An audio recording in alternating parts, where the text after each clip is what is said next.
Shalom. Giving all praises to the Heavenly Father, Yahweh, Bahasham, Yahweh Shai, Bahasham, Rachahakwadash. Double honors as always to the apostles, the bishops, and the elders at Great Millstone who rule well. Peace and salutations as always to the elect. And in this lesson, we're going to identify the beast, his image, and his mark. All right, which are three things you must be able to identify to understand, all right, and or teach the mark of the beast as it is written in the Holy Scriptures.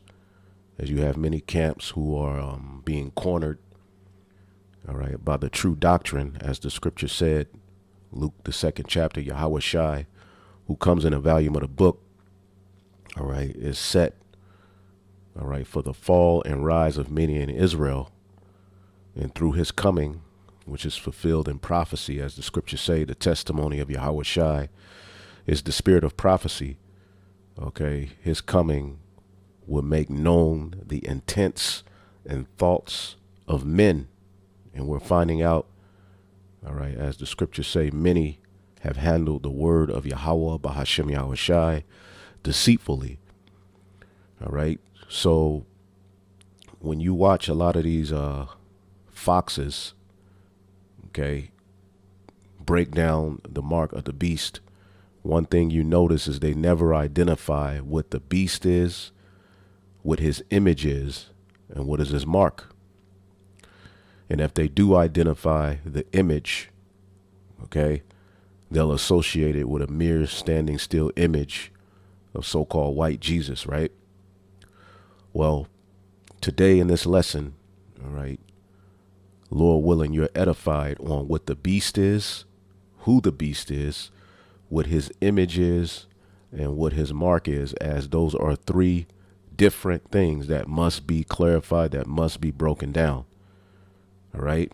Now, when you get the book of Revelation, the 13th chapter, as we always go into, okay, we know that John the Revelator, all right, sees a vision, all right, of a beast system, all right, which we're going to show you that's associated with Rome, the Roman Empire, all right, and he sees a revival of the ancient Roman Empire and ultimately a mark that that system would issue right before the destruction. And how do we know that that mark would be issued right before the destruction? Well, when you get the book of Revelation, the 14th chapter, okay, as we read this chapter, we know and understand that this is the new song being sung by the men of the Lord who are associated with the 144,000 who have the everlasting gospel to preach.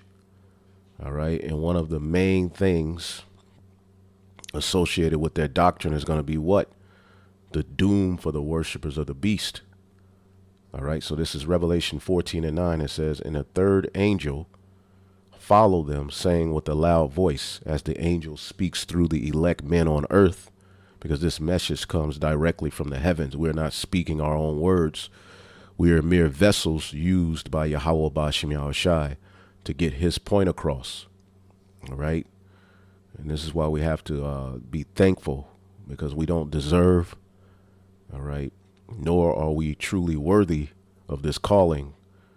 All right. However, through predestination, Lord willing, we're of that number to stay on the right path and teach this truth. Now it says, "And the third angel followed them, saying with a loud voice," as the men of the Lord are out on the highways and the byways doing these videos. That's the loud voice. Cry aloud, spare not, right? It says, "And if any man worship the beast and his image and receive his mark in his forehead or in his hands, the same shall drink of the wine of the wrath of God, which is poured out without mixture into the cup of his indignation.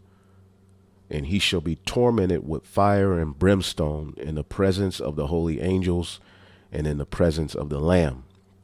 Okay, so this is how we know that the mark of the beast, all right, and what's associated with Revelation, the 13th chapter, all right, the 11th verse on down is associated with end time prophecy. This is something that's specifically tied to the very end, because a judgment is going to come to those who take it, which is associated with the wrath of the Lamb. Now, you have individuals, trying to say, well, the mark of the beast was already fulfilled. All right. Then they'll say this, then they'll say that. Well, you've seen, all right, that the apostles, bishops, and elders and the brothers who've entered into their labors, all right, have stayed with one doctrine as concerning this. We're not all over the place. We're not changing it up every other year. All right.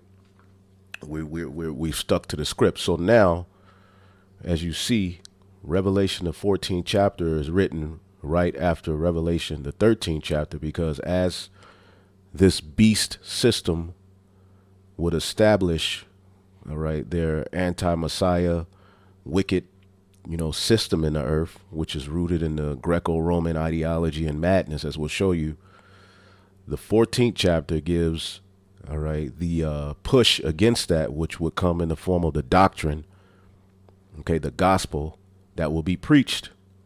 And this puts us in harm's way. This is why it says in Revelation 14 and 12, here is the patient and the faith of the saints. Here are they that keep the commandments of the Most High and have the faith of Yahawashi. And I heard a voice from heaven saying unto me, write, blessed are the dead which die in the Lord from henceforth. Yea, saith the Spirit, that they may rest from their labors, and their works do follow them. All right. So ultimately, as we are preaching this doctrine, as we are preaching against the MOTB, as we are preaching against the beast, his image and his mark, as we're going to show you what that is, that puts us in harm's way. See? And ultimately, some of us are going to die for this gospel. All right. As it is written in the book of Revelation, the 20th chapter and the 4th verse. And I saw thrones, and they that sat upon them, and judgment was given unto them. And I saw the souls of them that were beheaded for the witness of Yahawashi and for the word of God, which had not worshipped the beast, neither his image, neither had received his mark up on their forehead or in their hands. And they lived and reigned with Yahawashi 1,000 years, which is the first 1,000 years. All right. Establishing the kingdom of heaven on earth. Okay. Yahawashi and his men will be responsible, all right, for that duty. Okay. Now, as you see here, okay, there's the beast, there's the image of the beast, and there's his mark. Okay. So in this lesson, what we're going to do is identify those for you so that you can know what you're talking about. All right. As you're teaching and as you're listening to individuals, so say, break this down. Okay. So again, it's the mark of the beast. So you have the beast, his image, and his mark. Okay. Now, what is the beast? Or who is the beast? How do we identify the beast? Well, we go to Daniel, the 7th chapter.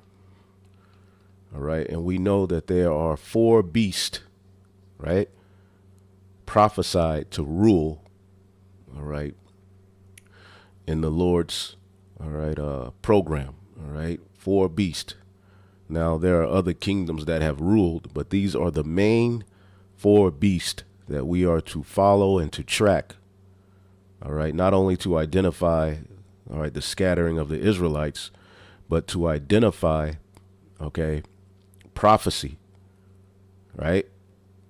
So the first beast, as we always go into this, all right, is the Assyrian Babylonian Empire. The second beast is the Medes and the Persians. The third beast, as you can see here, it says like a leopard, right, which is the Greeks. And then you have the 4th beast, right? Now, the 4th beast we know is the Roman Empire, right? And this system, pursuant to the Holy Scriptures, is the very system that will be in rulership, all right, right before the Heavenly Father sent his only begotten Son back. This is why you see, all right, the Ancient of Days, which is the Most High, sets a judgment, all right, by sending his only begotten Son back through this system, all right? which is ultimately the Roman Empire. But the Roman Empire would be what? Killed, all right, in a sense of the fall of the Western Roman Empire, and then it would live again. Okay, as you see, Daniel 7:7 says, "And I saw in the night visions a fourth beast, dreadful and terrible, strong exceedingly, and it had great iron teeth," representing the Roman military. Was not Esau Edom blessed with the sword? "And it devoured and brake in pieces, and stamped the residue of the feet with the feet of it. They crushed all of the opposing, all right, kingdoms, and ultimately they were ruling. No other power structure had ever ruled as Rome ruled, and it was diverse from all the beasts that were before it in the sense of its senate and how they brought about their emperors and rulers. And it had 10 horns, which are the subordinate vassal, all right, territories that they ultimately had in league with them, which made it a beast system. And I considered the horns, and I beheld there came up among them another little horn. What this ultimately represents is the revival of that Roman system. See? As a matter of fact, let's get 2nd Esdras, the 11th chapter and the 39th verse. Now, this is talking about ancient Rome, but peep what it says here. All right? 2nd Esdras 11 and 39. "Art not thou, all right, it that remainest of the 4 beasts whom I made to reign in my world, that the end of their times might come through them?" Okay? So the end, all right, will come through these 4 beasts, which the 4th beast is the Roman Empire. And the fourth came and overcame all the beasts that were past, and it had power over the world with great fearfulness, and over the whole compass of the earth, and with much wicked oppression, and so long time he dwelt upon the earth with deceit. Okay, now what nation of people run this beast? All right, is the biblical Edomites. And all you have to do is look up Edom, Rome. Okay, Esau being the end of the world. There's various different ways we can link it, and we always go into it. The biblical Edomites, all right, run, all right, this 4th beast. This is why when you get the book of Obadiah, real quick,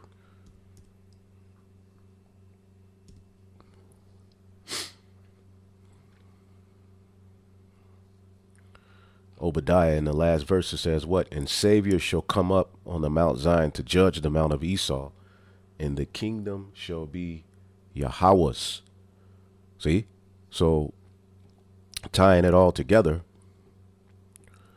this is what was said to the 4th beast, which is Rome, which we know that other little horn that came from the 4th beast represents the revival of Rome, which started with the Renaissance.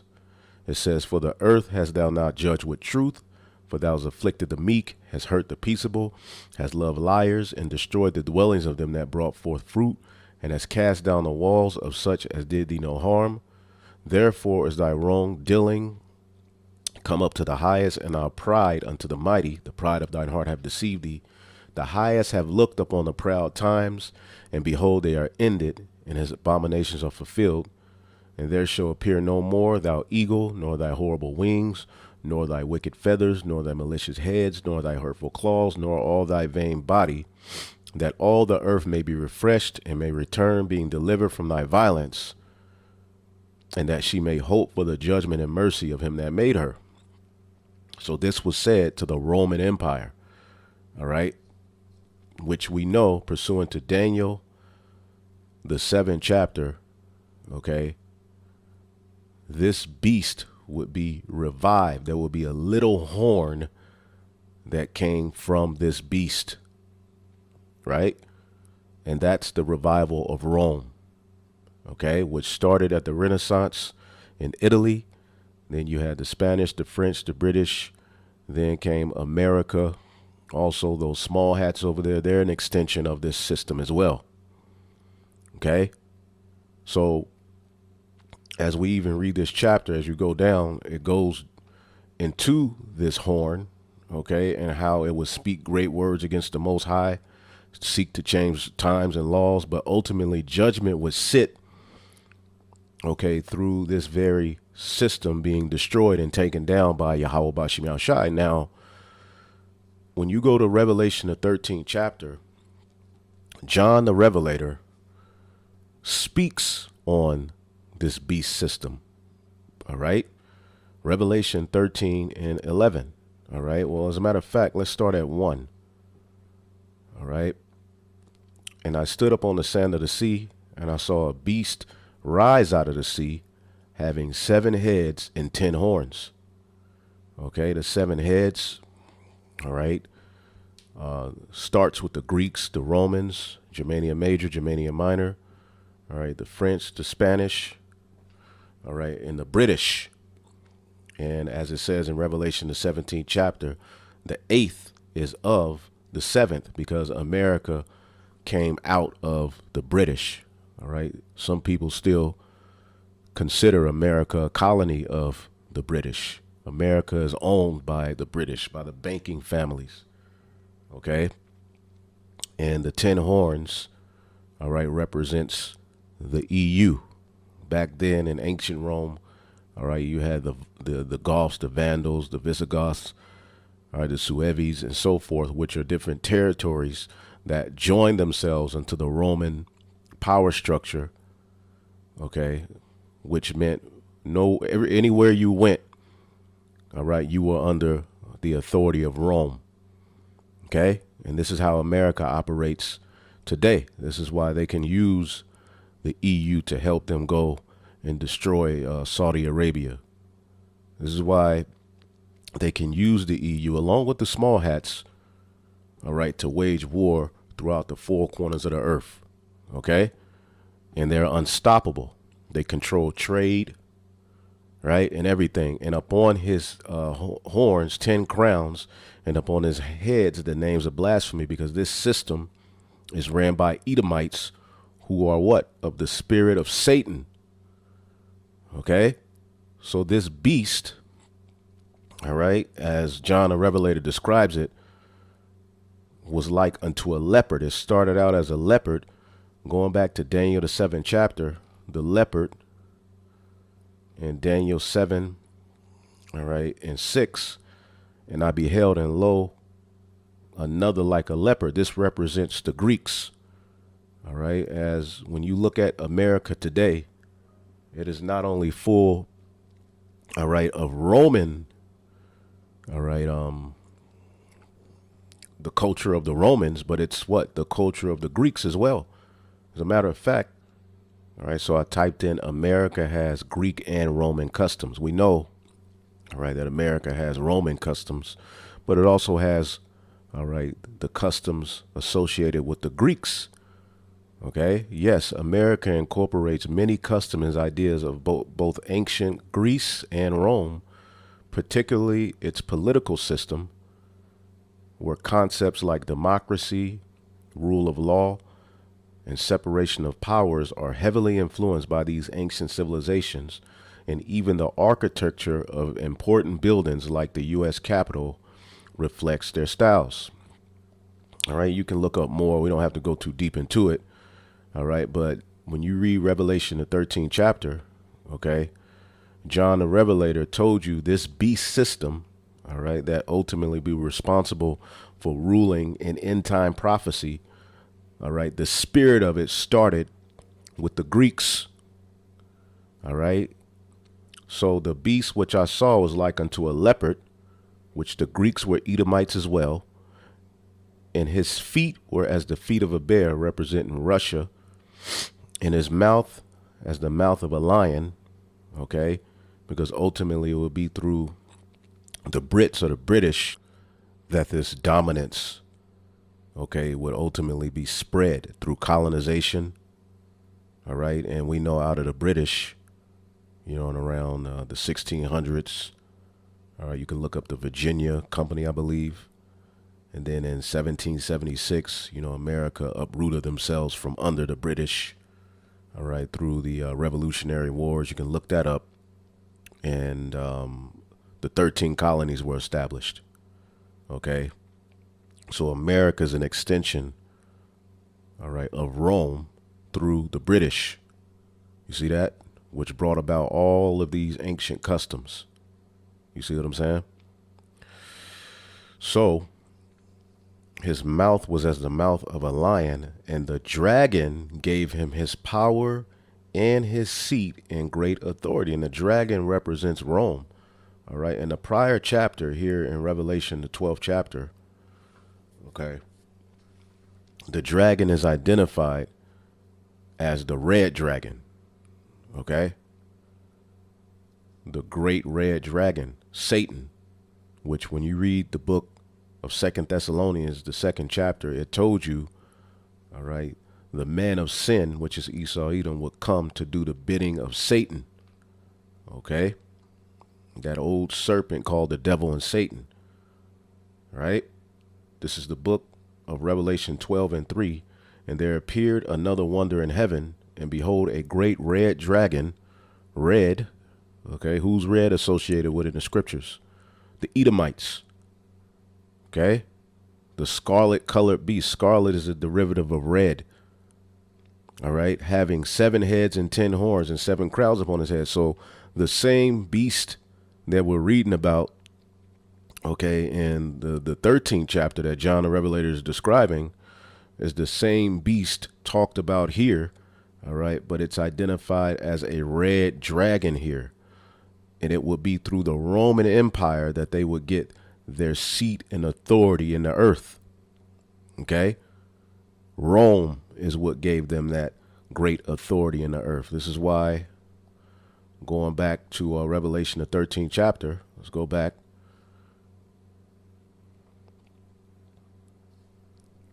Give me 1 second.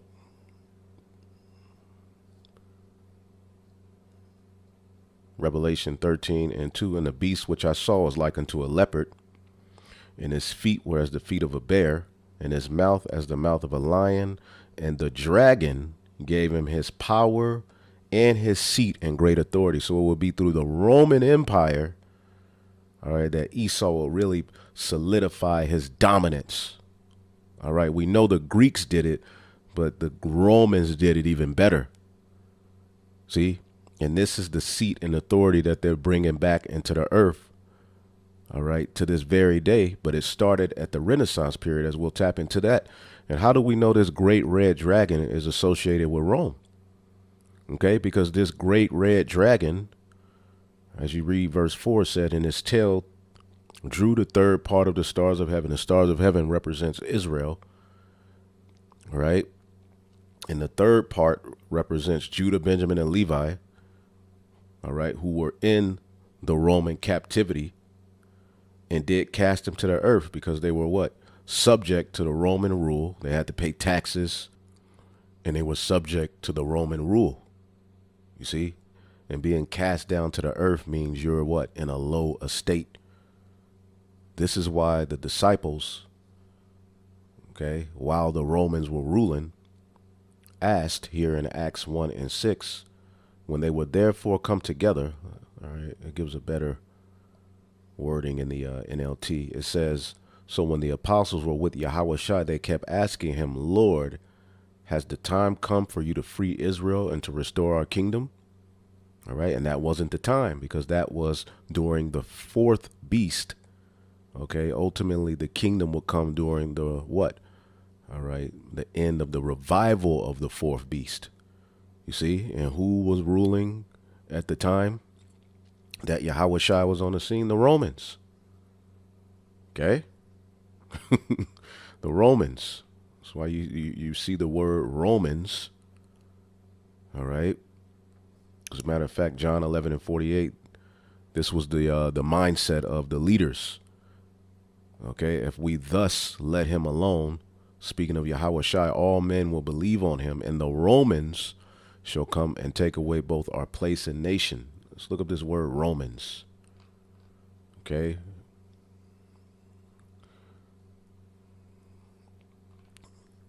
The Greek word is Strong's G 4514. Chromios. Chromios. A resident of a city of Rome, a Roman citizen, okay? And ultimately, this was who was in rulership when Yahushua was on the scene. This is the fourth beast spoken of in Daniel, the 7th chapter, okay? Now, how do we know this red dragon is associated with the Roman Empire? Well, when you keep reading, Revelation 12:4, it says, and his tail drew the third parts of the stars of heaven, which the stars of heaven, all right, the 12 stars represents the 12 tribes of Israel when you go up in this chapter. But as you read, it says, and did cast them to the earth, the third part of the stars of heaven, Judah, Benjamin, and Levi. And the dragon stood before the woman, which was ready to be delivered, and for to devour her child as soon as it was born. And where could you find that history at? Okay. That's going to lead you to Matthew, the 2nd chapter, when King Herod, an Amalekite, Edomite, who was set up by Rome, ultimately wanted to kill the Messiah. Before ultimately he, when he came out of the womb, he wanted to end him. Okay? Because ultimately this child was set to rule all nations with a rod of iron. So Herod, who's an Edomite, wanted to what? Kill the Messiah. So ultimately the red dragon is associated with the Roman Empire. So what John the Revelator is saying here in Revelation 13:2, let's read it again. And the beast which I saw was like unto a leopard, because it started with the Greeks. Okay. Why do you see so much Hellenization, all right, here in this system? You have Greek fraternities, all right. Many of the customs of today go back to the Greeks, but the bulk of it goes back to Rome, okay? And when we deal with the Renaissance, we're going to show you that brought about not only Roman customs, but Greek customs. And his feet were as the feet of a bear. Rome, ultimately Russia is going to be used to end it. And his mouth as a mouth of a lion, representing UK, okay, which ultimately will, you know, through colonization, all right, that Roman authority would be spread, right, and America would come out of that. And the dragon gave him his power, his seat, and great authority. So the dragon is that same red dragon we read about in the chapter prior, Romans, Revelation, the 12th chapter, Salakia. And I saw one of his heads as it were wounded to death, which is the fall of the Western Roman Empire. But see, his deadly wound was healed, and the world wondered after the beast. Okay, and let's look up this word wondered. Okay, the world wondered after the beast.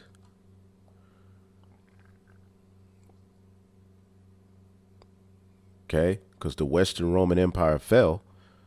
All right, but after 1,000 years, there was a renaissance, which the word renaissance means rebirth. The word for wondered after. Strong's G 2296. Thalmazo. Thalmazo. To wonder, wonder at, marvel, to be wondered at, to be had in admiration. All right. And the people of the earth admire, all right, the ancient Greco-Roman way through the very system we live in. They're wondering after it. See that? And they worship the dragon, which gave power to the beast. So the dragon, Rome, gave power to this beast system. And they worship the beast, saying, who is like unto the beast, who was able to make war with him, because they are blessed with the sword. Remember, Esau, Edom was blessed with the sword in Genesis, the 27th chapter.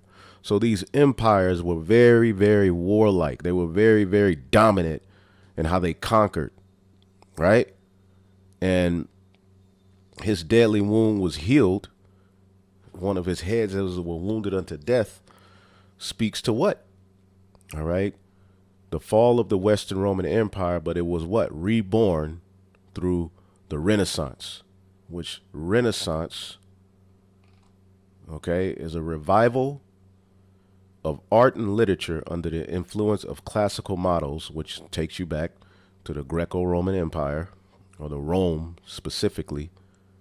All right. And it means to what? To the revival, renewed interest in something. Okay. So what did the Renaissance do? Yes, the Renaissance helped to reestablish Rome as the center of art and culture. Okay. That's all you need to know. All right. And when you go into the Renaissance, not only did it bring about, all right, Roman culture, all right, as you can see here, it brought about, all right, a rediscovery of Greek philosophy. Okay. Greek. Okay. You can see Greek as well. When you deal with the Renaissance, all right, it was a lot of Greek influence being brought back as well. Okay. Greek, Greek, Greek, Greek, Greek. Humanism. Okay. Which these are the philosophies that dominate the world today, because these systems, this system we live in, which is the beast system, brought all of this back. So when you read Revelation, the 13th chapter, this beast that it's speaking about, all right, is ultimately the Greco-Roman Empire, which Rome gave it its dominance. Rome fell and Rome was revived, leading us, all right, to the little horn spoken of in Daniel. And then you get Revelation, the 13th chapter, right? In the 11th verse, where it says, and I beheld another beast coming up out of the earth, and it had two horns like a lamb, and it spake as a dragon. This speaks to America, right? Which brought back the image of the beast. How do we know that? And it exercised all the power of the first beast before him, and caused the earth and them that dwell therein to worship the first beast, whose deadly wound was healed. See, how was the deadly wound healed? Through the Renaissance, which started at Italy. All right, then you would have the French, the Spanish, Germany's up in there. Okay, of course the British. Then you would have America. These, all right, power structures, these rulerships brought back ancient Rome in policy, culture, influence, dominance. So the deadly wound was healed. Okay. So now we know what the beast is. Okay. The beast, all right, is the Roman Empire. Okay. Now, as we go to, okay, let's read it again. Revelation 14:9. And the third angel followed them, saying with a loud voice, if any man worship the beast and his image. So you have the beast and you have the image, and receive his mark. So what is the image of the beast? Most of these camps will tell you that the image of the beast is mainly a picture of white Jesus, and that's it. Right? Some of them are starting to change it from what I'm hearing. But the image of the beast, let's look up the word image. As a matter of fact, let's go here. And we've done lessons like this all the time, but this is just a topic that I love. I'm fixated on this topic. All right, because I see how men mishandle the word of the Heavenly Father, man. Okay. Let's read Revelation 13:12 again. And he exercised all the power of the first beast before him. This is what America would do. And calls the earth and them that dwell therein to worship the first beast, whose deadly wound was healed. This is why you're going to the Colosseum. Okay, this is why you're celebrating Christmas. All of these customs go back to the ancient Greco-Roman Empire, man. Right? And he doeth great wonders, so that he maketh fire to come down from heaven and the earth in the sight of men, because that sword, that power that was given unto them in the form of a blessing, all right, would go nuclear. Okay, they would eventually develop missiles. Right? And people were like, damn. And it says, and he deceiveth them that dwell on the earth by the means of those miracles which he had power to do in the sight of the beast, saying to them that dwell on the earth that they should make an image to the beast, okay, which had a wound by the sword and did live. So you should make an image of ancient Rome, all right, by your beliefs, by your way of living. And what is the word image? Okay. The word is icon. Okay. Icon. And when in Rome, do as the Romans, right? Ain't that a saying? See what that means. Let's type that in.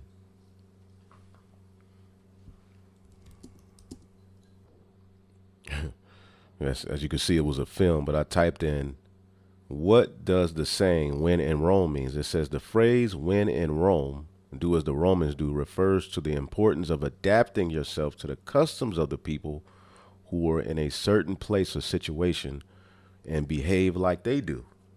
Okay, as the scriptures say in the book of, let's get Sirach, the 10th chapter. And anyone breaking this down different than what we are breaking it down, starting with our apostles, bishops, and elders, they're wrong. Okay? And we're not saying that out of pride, but listen and look at what we're going into, man. And listen to what John the Revelator said. Okay? Because a lot of these charlatans are now caught between a rock and a hard place, and their doctrine isn't holding up. Okay?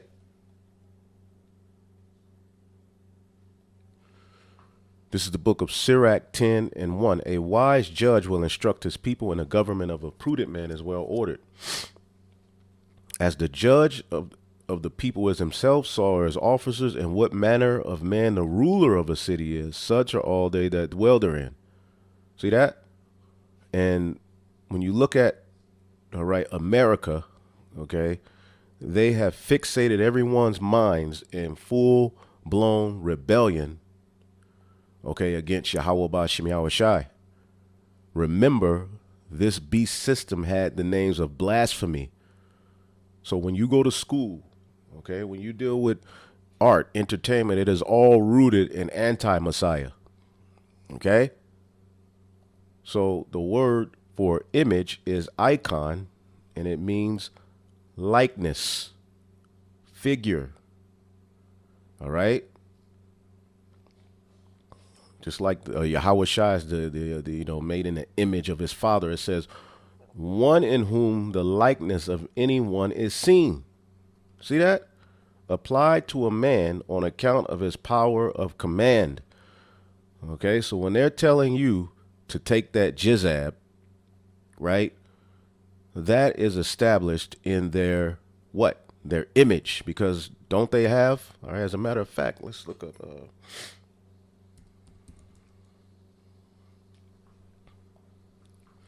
Asclepius, which when you look up the image of Asclepius, okay, it is rooted in what we know as today's med field. All right, but in a deeper sense, that goes back, all right, to the Greek, all right, not only the Greek, the Greco-Roman god of meds. Okay? Okay? Point blank period. So that's a part of their image. See? Their practices and methods of healing has nothing to do with Yahweh Ba'Shem Yahushai. Okay? Point blank period. And when you deal with the Renaissance, there was a medical Renaissance as well. And this is not medical information.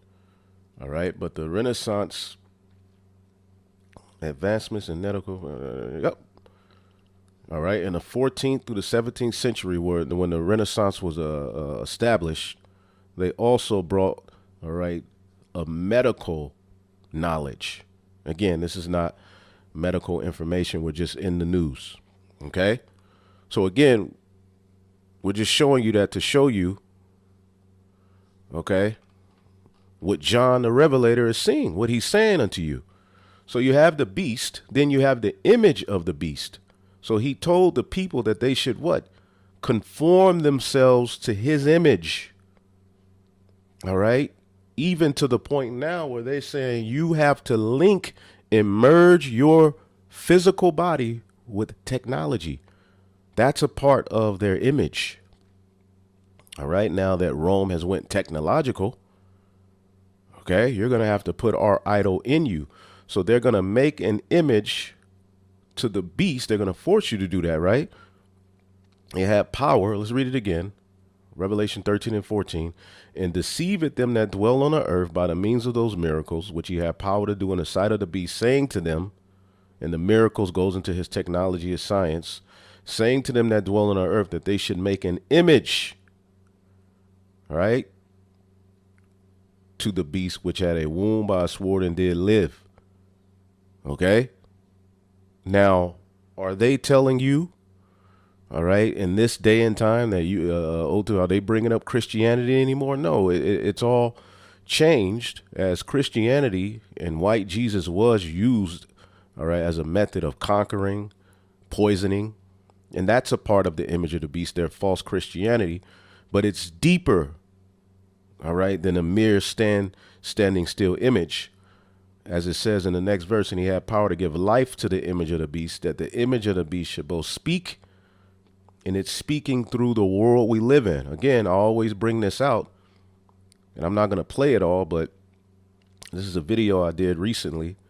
Prophecy Watch, the image of the beast, ancient Rome, America, and history you must know.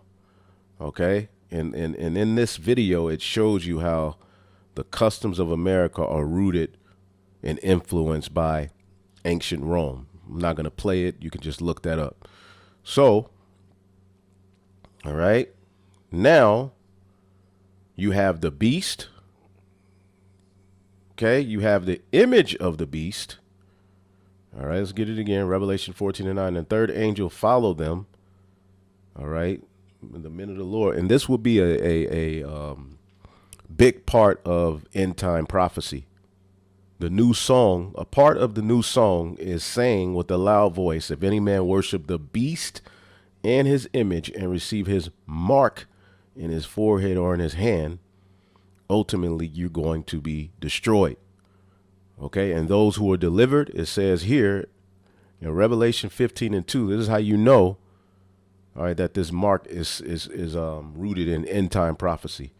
Revelation 15 and 2, because if you see how Revelation 13, 14, and 15 are written, okay, it shows you the beast system and the plan of it and what it would do in end time prophecy. In 13, it shows you in 14, the new song, which would be directly opposed to the blasphemies of the beast in his image, okay, and his mark.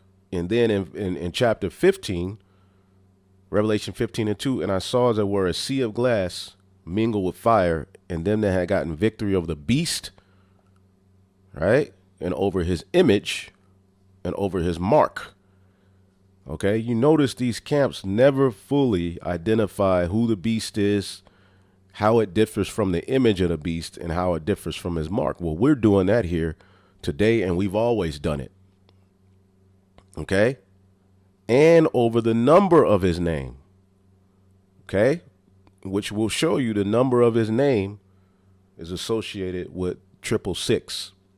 Okay, so now going back to Revelation, the 13th chapter, after he deceives you by his many miracles and by his science and everything else, all right, while he brings the alphabet, all right, the Libiquita community and all of these various different blasphemies, all right, and pass laws that you can't speak against them, okay, pass laws that you have to physically do things in order to live on earth, put things in your body and all of this.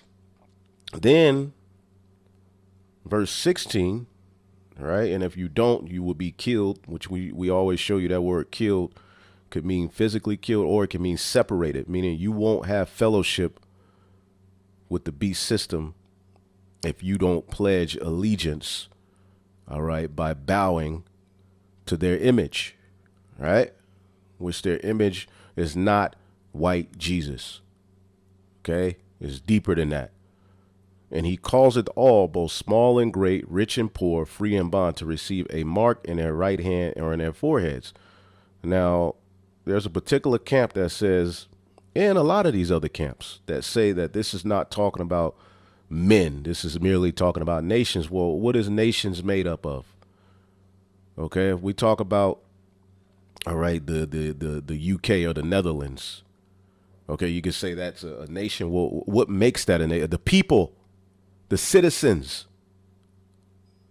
As we read, okay, again in Revelation, the 14th chapter, the warning against this madness says, and the third angel followed them, saying with a loud voice, if any man worship, okay, because if you believe in their policies, if you believe in their system, if you took their juice and their jizzabs and you follow their way and you're all up the white man's ass, you worship him, you worship his image, you worship his policies, okay, you worship his rulership, you're going to take his mark.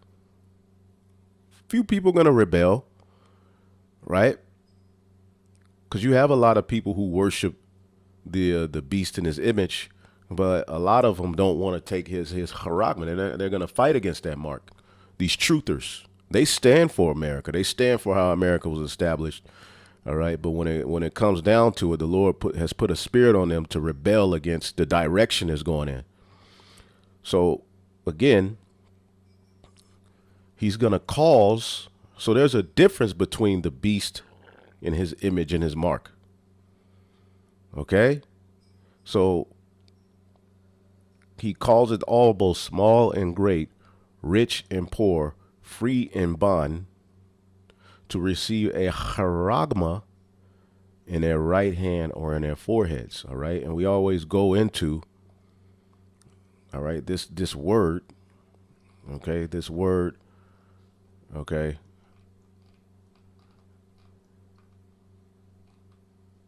Mark. So we're breaking down the difference between the beast, his image, and his mark. Okay.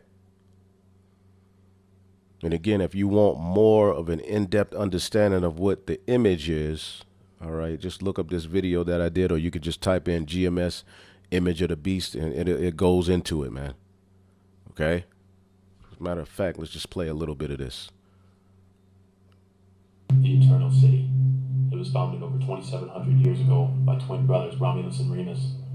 For centuries, the people and emperors of Rome ruled the known world. Through war and conquest, they dominated the entire Mediterranean. And the original Rome was founded by the Japhetic people. Okay, the Japhites, which were a dark-skinned nation of people, but it was eventually conquered by the Greeks and the Romans. Okay, Edomites took over these regions, man. Okay.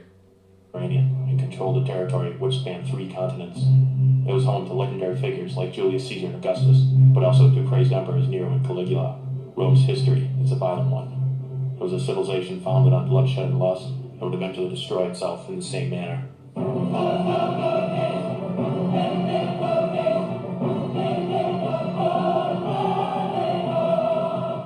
Present what Rome had to offer. Typical perceptions of Rome include constant gladiator games, wine-field orgies, and prosperity among all. These are all dramatized visions of a glorious culture that was far more similar to our own than it was different. Their influence and contributions can be felt even today. By examining the history and culture of ancient Rome, we're able to see that not all of Rome died in its collapse.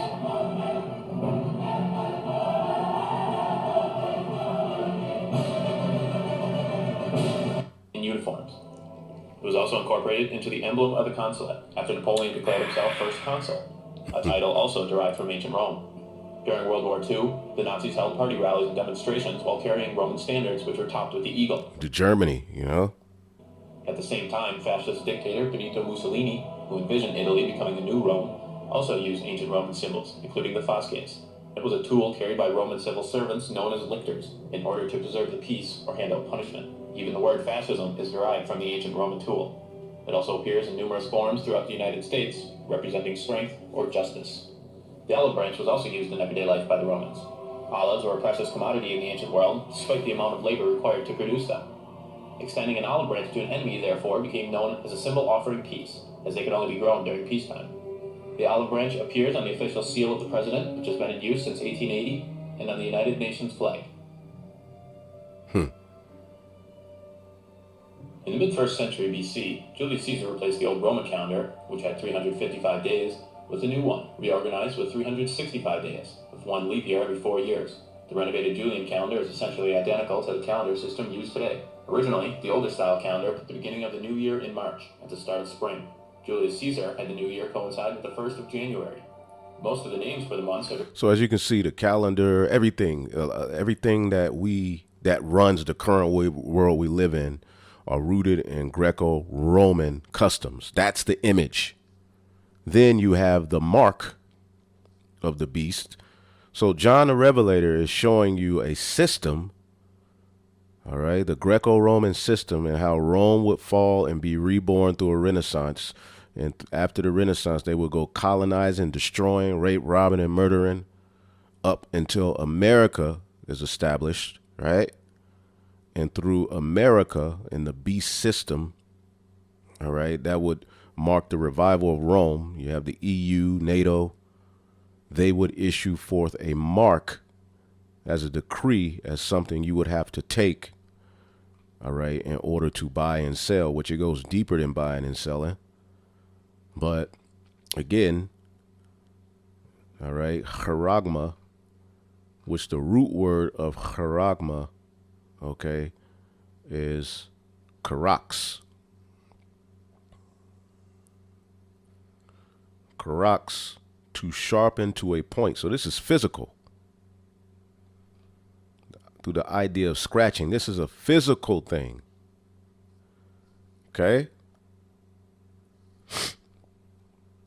And we always go into it, stamped and printed mark, you know, stamped up on the forehead or the right hand as a badge of the followers of the anti-Messiah. And in ancient times, even with the Greeks and the Romans, all right, they had tattoos, all right, Greek branding. All we have to do is type in Greeks.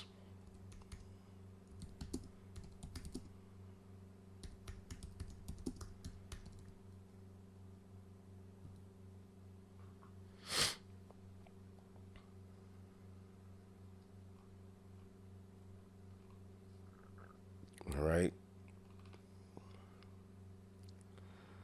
Greek brand. Let's get.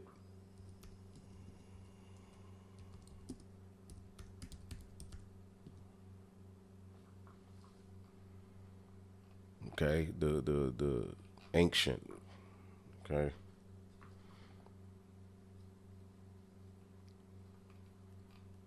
They would brand you. Okay.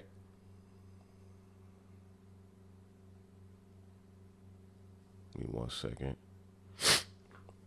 Which is a custom that they did today in these times with their slaves. Right? As a matter of fact, I believe I have a, give me 1 second, let this load.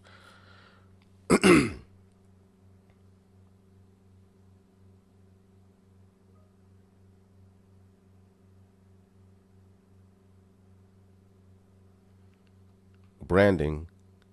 All right. The permanent marking of livestock used as a distinctive design made, all right, hot metal, tattoo, paint, yada, yada, yada. Okay. And I'm pretty, when you go to the history of it, it says historical evidence indicates that hot iron branding of livestock and slaves, of course, was practiced in Egypt. Give me 1 second. Let me let this load. Practiced in Egypt, okay, as early as 2000 BCE.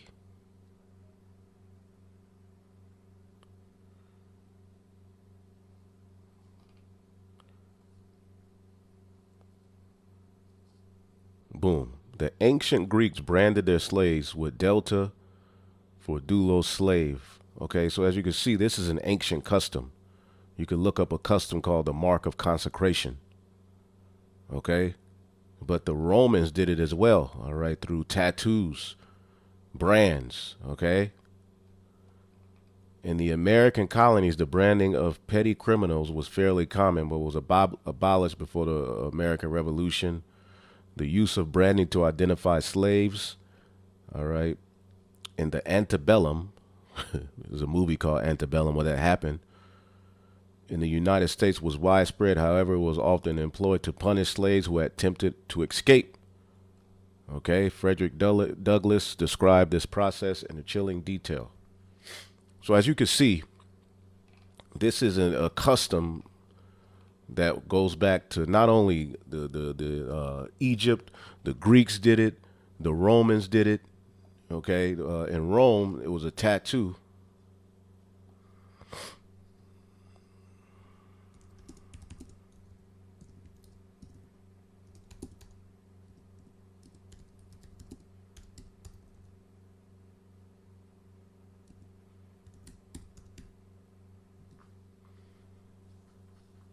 Okay. In ancient Rome, slaves were often tattooed as a form of punishment and to clearly identify them as property, particularly if they attempted to escape. So again, if that which is then is now, okay, how will this very thing play out in this time? See, it's not a philosophy. It's a physical thing, all right, that ultimately is going to tie you to their philosophy. It's going to tie you to them, all right, being your God, all right. Social stigma tattoos were associated with a lower class, punishment, identification. The primary reason was to identify a slave, okay. So again, this ancient system, all right, that John the Revelator, it was around during John's time as a form of, branding, as a form of tattooing, okay. John is seeing in a future tense through the end of this beast system, okay, the very same kind of system, all right, but it will be associated with miracles. And what do we see today? Okay, as a matter of fact, I think I had a video. Me 1 second here. It was needful. And now it's time for a special edition of Lefties Losing It. Give me Let 1 us second. take a moment. I think I saved the video yesterday. Let's see if I got it here. Cattle brands are designed seared into the hide of livestock to identify the owner. Introduced by the Spanish in North America, The Spanish is a part of the beast system. That's one of the 7 heads, right? But where did they get that from? See, this is how the image is living today. Okay, all of these customs were passed down. branding has been practiced for about 700 years.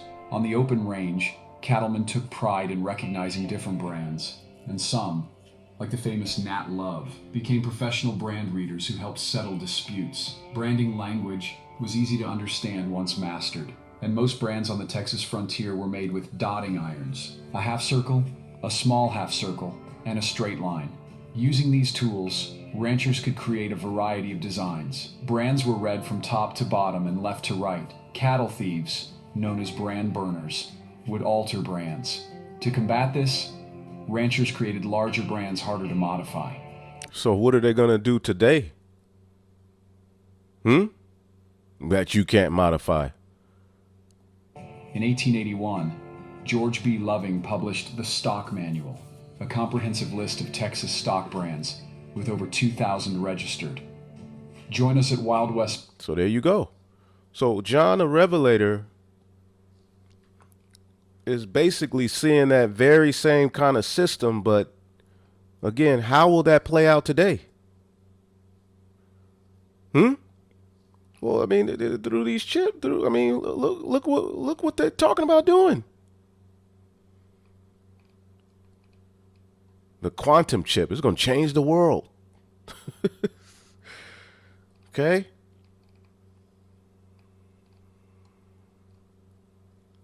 And people are all about it.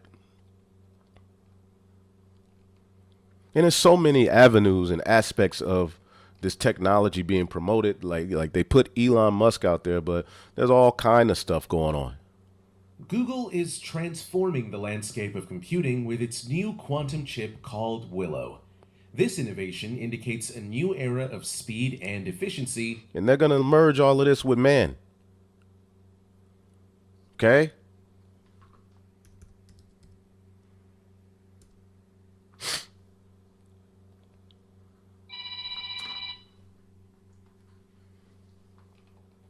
Okay? Will humans evolve into something smarter?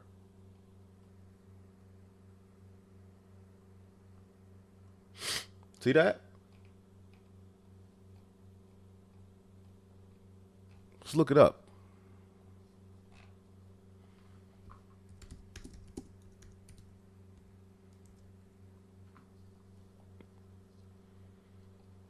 A belief or theory that the human race can evolve beyond its current physical and mental limitations by the means of science and technology. And this is not medical information, man. We're just in the news. The beast, the image, and the mark, goddammit. All right. Let's just type in merging with machine. Okay. The merging of humans and machines is the integration of human machine and machine functions, or the view of the human machine system as a single entity. Brain controlled implants.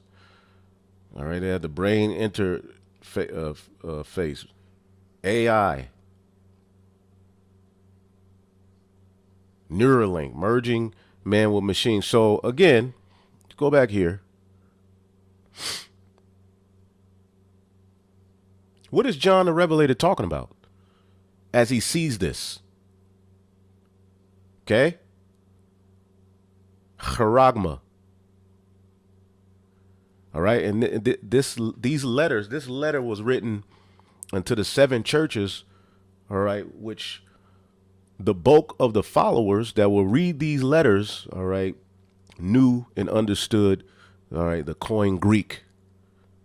So this letter was written, all right, to the churches, man, the Israelites who were scattered throughout these particular regions. And ultimately that speaks to us, as Yahweh Shai told us, okay, that ultimately the church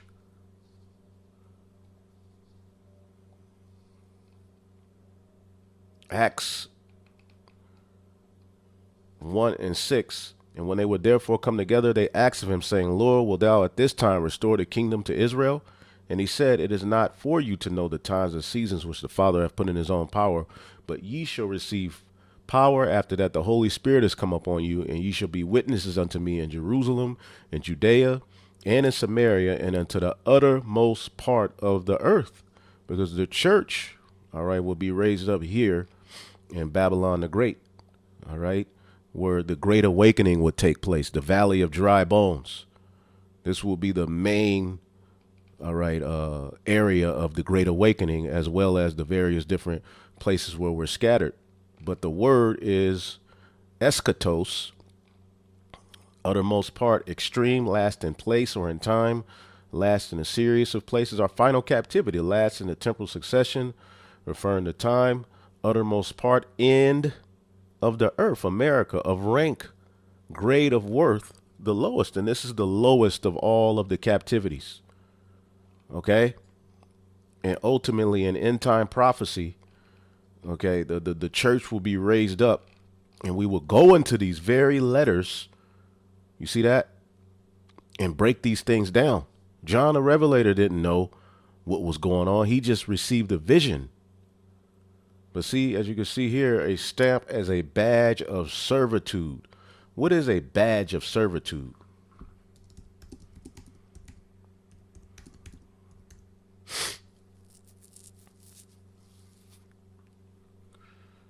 A badge of servitude refers to a social or legal restriction. While not explicitly slavery, is considered a lingering effect of slavery and functions to limit the freedoms and opportunities of a person based on their race. All right. But ultimately, you will be, all right, subject to receiving the charagma in the near future if you want, okay, to live, man. If you want to buy and sell, which that's life. All right. That's life. Okay. But more than anything, it's going to ultimately make him your owner. So He causeth all, both small and great, rich and poor, free and bond, to receive a mark in their right hand or in their foreheads, that no man might buy or sell save he that had the mark or the number of his name, which the number of his name is associated with 666, chi-size stigma. We always break that down. Okay. But the end all be all, stigma, is a mark pricked or branded on the body. To ancient Oriental usage, slaves and soldiers bore the name stamp or the stamp of their master or commander, branded or pricked, cut into their bodies to indicate what master or general they belonged to. And there were even some devotees who stamped themselves in this way with the token to their gods. A scar of service. Okay. So how is this going to play out today? So now we know what the beast is. We understand the image, and we know what the mark is, which these are three things that must be identified and broken down. Okay. And if you ultimately take this mark, you are putting his name on you. You are entering into a covenant, which the word covenant means to cut, agreement with this man and acknowledging him as your God. All right. So we're going to leave that there. Hopefully y'all edified. I got to roll. Shalom.